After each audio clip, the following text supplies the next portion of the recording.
All right, welcome back to the Sports Wrap with Kevin McNamara, college basketball writer for the Providence Journal. You were at the dunk last night, 2 top 10 teams, first time in the history of that building. Before we get into what transpired, how big of a college basketball vibe was that last night? Oh, the environment was great, Yianni. It really was. You know, I've been doing this a long time.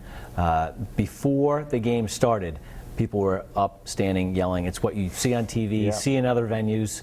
Some long-time PC goers, they said that was as good as the building's ever been. And I think at 12,800, it's the largest crowd maybe ever that they've had. Wow. All right, so let's talk about this game. PC made a run to get within 3 in the final minute or 2. What was it their undoing? Was it the poor shooting, or is it maybe not relying on anyone besides Dunn and Bentel? Well, a combination.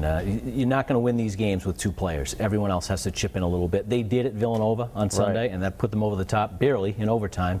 But when you shoot 1 for 21 from the 3, you get in a big hole, and Providence was in too big of a hole to dig themselves out. They need to be able to make the 3-point shot, especially because Dunn is so good at finding open shooters. All right, so as we stand here almost midway through the Big East slate, how do you see them ascending or descending in the standings heading into Madison Square Garden? Well, there's a lot of tough games left. There's no two ways about it. They still have to go to Xavier. They still have to play Georgetown twice. Villanova still comes in here. Providence is going to lose more games. You know, can they get to 10 Big East wins? 11 Big East wins. If they can get to 11 Big East wins, they're looking at a top 4 seed in the NCAA tournament. But that's you know, heavy lifting. Right. Now I want to talk about the NCAA tournament because the last 2 years they've been one and done. Depending on their seed, what is a realistic run for PC into the tournament, and where do you think they end up with a seed? Well, the seed's important. I think we've seen that if you're a 6 or 7, that's a toss-up game in the first round. If you're a 4-13, I like your chances. Now the second round game, any seed you have, even if it's a 1, is a killer game. So I think Providence, after not winning a game the first 2 the last 2 years, they just need to get on the board. And then it's who's playing well.